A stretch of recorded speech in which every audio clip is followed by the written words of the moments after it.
All right, welcome back, YouTube.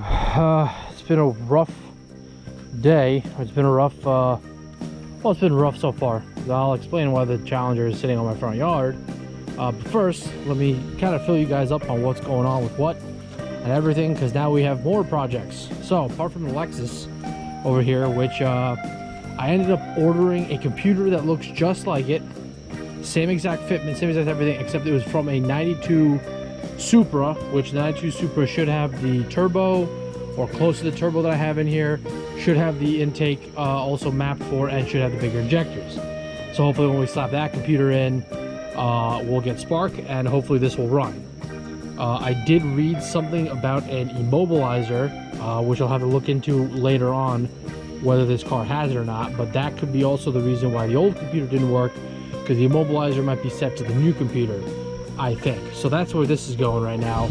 I'm waiting for a computer all the way that's coming from Japan for this car, so we're waiting for that.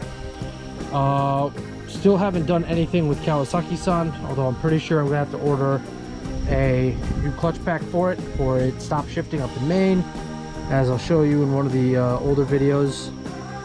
So we gotta get that done as well to get that running, so that's another project.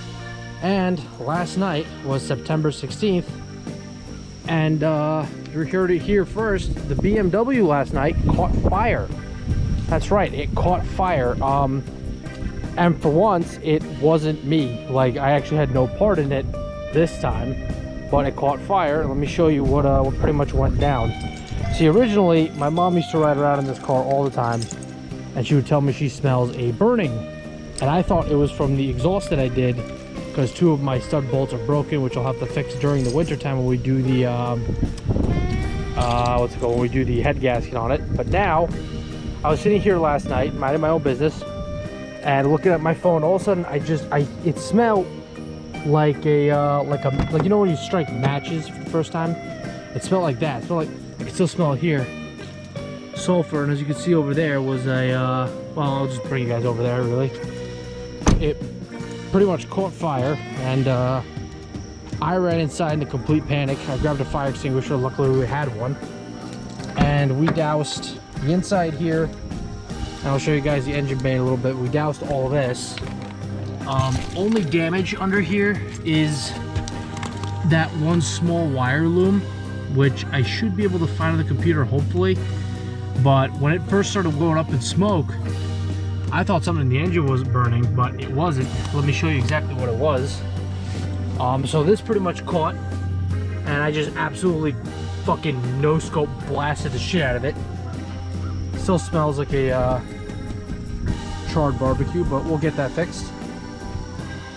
And let me show you guys what was burning in, because at first I thought maybe something a part of the engine, but it wasn't the engine.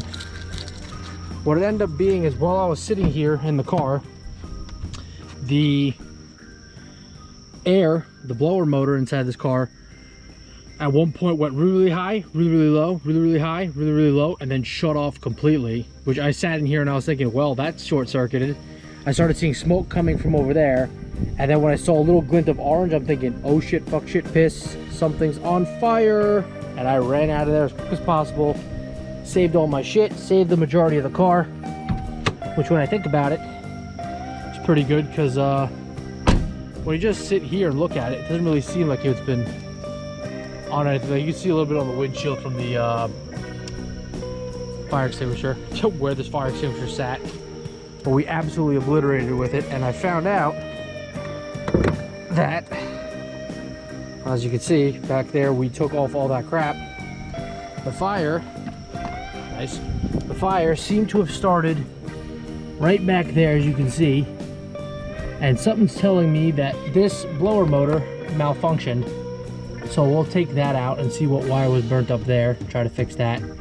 And I guarantee you, if anything, I ordered this blower motor way back, because the original one wasn't working. And something tells me China's lovely name is all over it, and that's what set this up fire. So if it is, newsflash, do not buy Chinese parts ever. And hopefully we can get this fixed. Hopefully I get that wire loom. We'll get down to where it was on fire. Although, like I said, the motor was doing some weird shit before it caught fire, so I'm guessing it's short-circuited. A lot of friendly cocaine dust there. So we're gonna get that fixed up because I love driving this car. But I was luckily very happy that I thought it was somewhere back here on the engine, but the engine itself is perfectly fine. All right, so we are on Operation Mend. We've taken out a bunch of parts. Let me walk you through it because I just started working on this thing. Completely forgot that, hey, maybe you should videotape all this shit. So let's get to that. So what I've done first is I've removed the glove box. I removed a lot of these panels. With the glove box, it was just these two little tangs here. Hold on, try to get a better view of that. Well, it was those two little tangs right here. And then it's 4 bolts from the back side. And then these little tangs right here that held on. And this one, you just pull off little plastic pins. You push them, you grab them, pull them out. These had 1, 2, 3, 4, 5, 6 bolts that you pull out, and then you just push it forward and it falls out. I removed the piece here for the shifter. I removed the actual connectors, which was all these bunch of connectors here was for the back panel of this. So as you can see, you got the big brown one, you got the little black one here. 2 things for the cigarette lighter, which were this one, the brown one, and this small one, white one that just slide on. Then you had a couple of the small black ones down here, there. Then this just pulls out with 2 bolts I had here and here.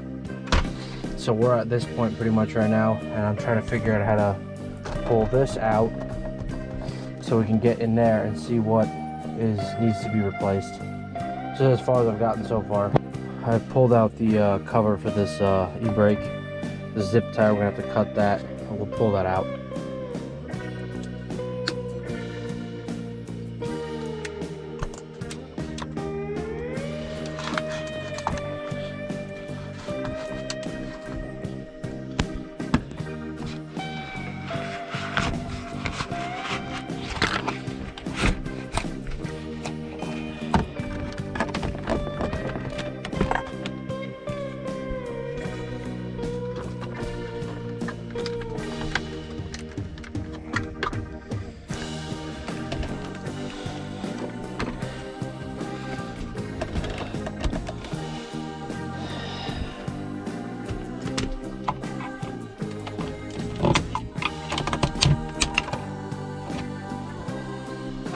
So we got 2 Phillips screws down there. We'll take those out. I don't know what the hell this is to. We'll leave that in there. All right.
Okay, a little black cable here. Just push down on it, it should separate.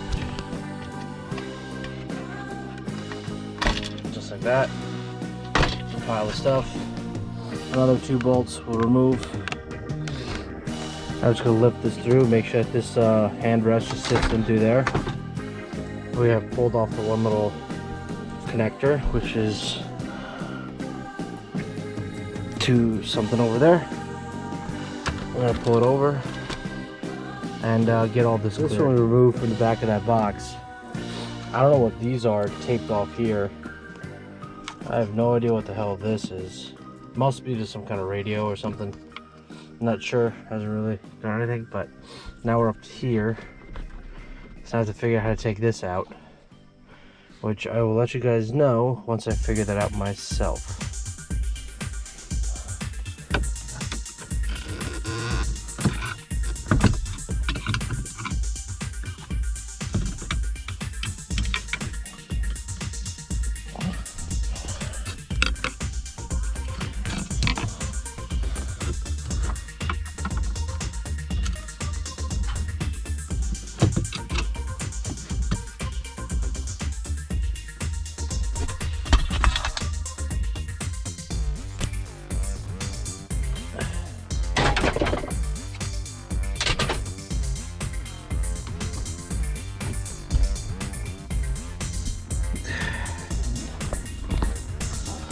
Okay.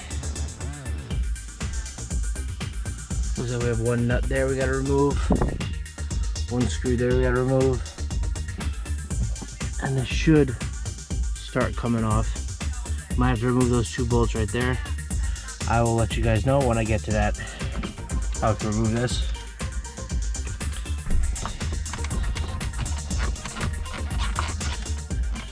It's one of those wiggle pins. All I have to do is pull. Wiggle out of its spot here. Came with the wiggle pin. Okay. I'll always install that one back in later. There we got another bolt there and a couple other bolts here. So let's hit those and see if we can get all this crap out.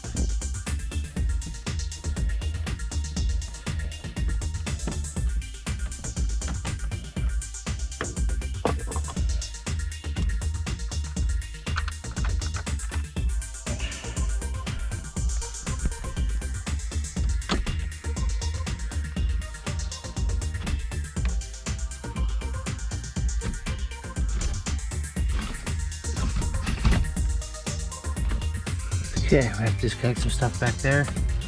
Pull the radio out. There's a bunch of connectors. So this little doil goes into that hole later on. These are just pull pins. So you just pull them off like that. Come undone. Same with this one probably. Just another pull pin. Now we get to this giant cluster truck of stuff, which looks like they made just one pin. Oh, you push up on it. There we go. Or do you push down on it? No, down is in. So you want to push up. Give me 1 second here with this. It gives you instructions here with the screwdriver. Pull up.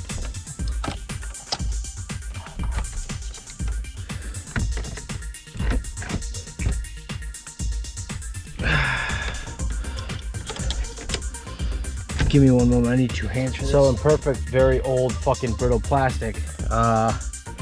Things break. These little tabs in here, I pulled them out with a flat screwdriver, pulled this out, and this just slipped out. So this part will still work. It's just it broke, which kind of sucks, but whatever. Alright, so the next thing we're going to probably try to do is remove these bolts here from the top and try to pull this entire unit out. We'll see how that goes in a moment. Let me just adjust these. Look around here, over there, back there. It's always fun. Oh, my screwdrivers. Oh, there's 2 of them.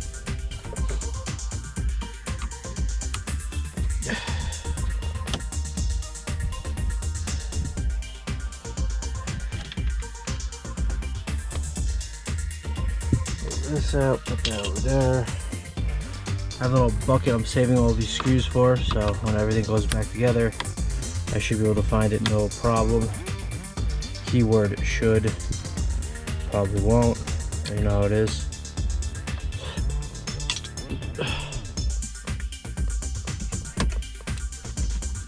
Oh, that's probably for this. Yep, it's for this. So I gotta pry this around with a screwdriver around here and pop this out real quick. Let's see if I can do it one-handed. very carefully because it's all very shit old plastic from God knows when. Okay, there's that. I'm gonna use my two hands. Right now we're gonna leave that where it is. We're gonna remove these bolts here holding on this and that one screw. We'll see if we can start pulling this off, this whole panel. For these bolts, I'm using a 10mm socket. 10mm all around. So we removed the one bolt here, the two bolts holding this. This should just pop out. Yep.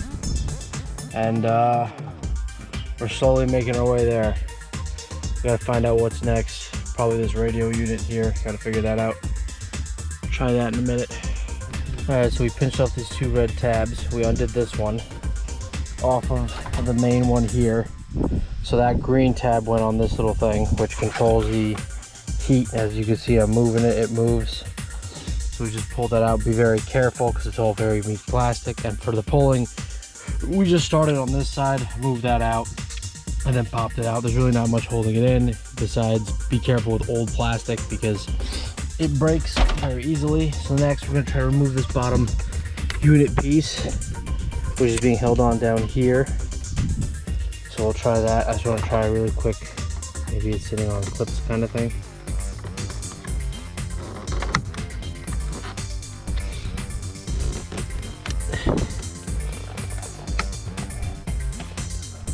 Yeah, we'll figure this out when we get back. We have to go on a little road trip real quick, but when we come back, we will hopefully remove all this today and see what cables need to be replaced and what needs to be replaced otherwise.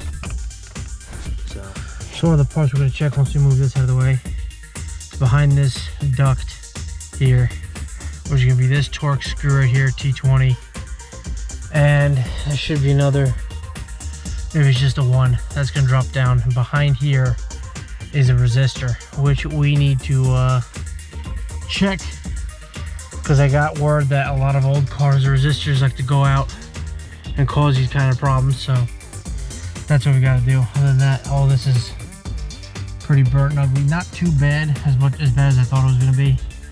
I've seen some real cars catch on fire and really come back from no avail of fixing. This is a light fire, so we'll try that. Got it? I need Torx. I need T20. Hold on, let me see. 27, too big. Yep. Alright, with that giant mound of crap back there that we've already isolated, that side's pretty much good to be taken off. We're gonna have to take off the steering wheel, this bottom rack, all this. We're gonna have to probably pull out the whole dash to see all the wires that were burnt and whatnot. So this is unraveled to be a bigger project, but we'll get that done and then we'll take care of all the small stuff. So let's remove these two bolts right here, two Phillips, and we'll pull off this black panel. Let's get it.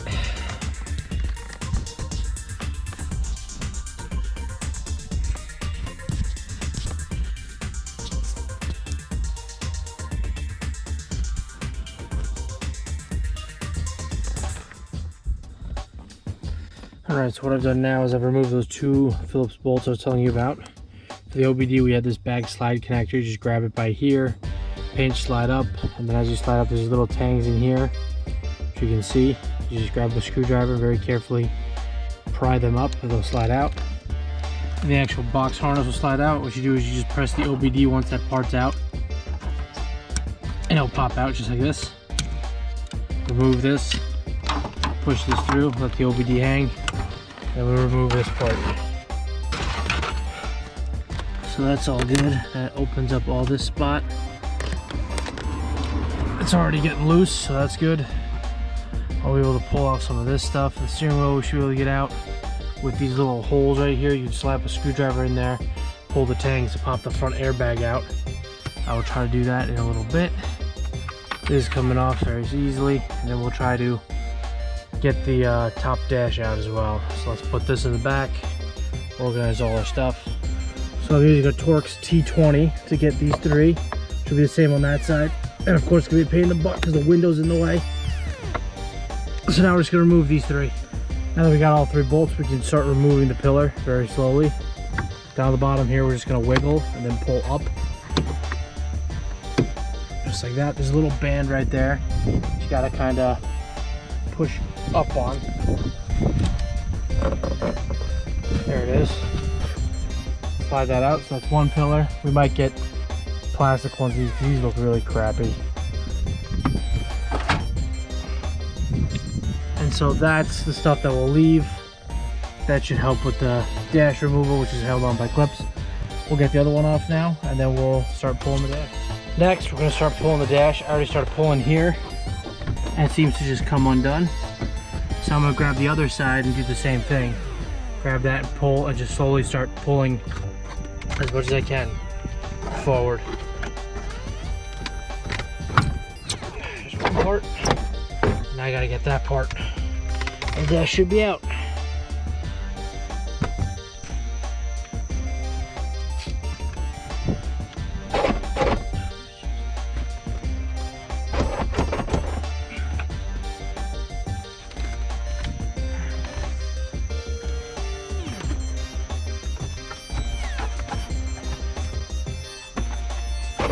Alright, the dash looks to be free, but this signal's in the way. So I wonder if taking off this bolt and that one in there will remove that, or it'll remove the whole black 2 points. So we're going to try that next. Just going to remove those 2 bolts and let you guys know how I go from there. So we're going to remove the 4 of them. One right there, one right there. I'm using a size T20. So let's remove that.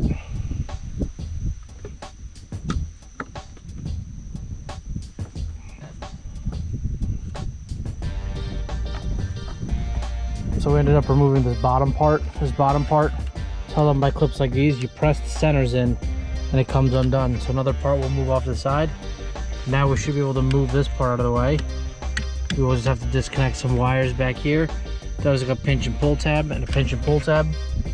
And we'll have the signals out of the way. So let's see if I can do this right here. Pinch and pull, easy. And the other side, pinch and pull. Oh, this one's a little bit more advanced. Nope, pinch and pull on both sides. And then just yank. Like that. Now we have a green one. Same thing, pinch and pull both sides. And it'll come undone. Like that. We'll put this part in the back. Now we have this free. Just go back there. Now we're able to go over and we will remove the dash from the passenger side out that way. And with that, the dash is out. We did have to remove 2 extra wires. One was just this one where we pulled and it popped out. The other one was to the back of the light switch, which I can't really, there it is. There, it's one of those pull tabs where you pull the tab up while pressing the button down and it pops right out. So let's go put this in the garage and then we'll start diagnosing part 3, which is the wires and all that stuff. So alright, so in typical fashion, the cable and culprit is probably that, which goes behind this part. But in order to remove that part, we have to remove the metal brace. So we have a size 13, we have a bolt here, we have a bolt up here, we must have a bolt somewhere down here, in there, and the same thing on the other side. So we're going to pull these bolts out first and remove this metal frame. So we almost got this metal bar, or this brace out. We just have to remove the steering column brace, 2 13 bolts, one right there, one right there that we're working on. Remove that and the brace should come off. It has been removed, but the fuse box is still intact and holding it in place.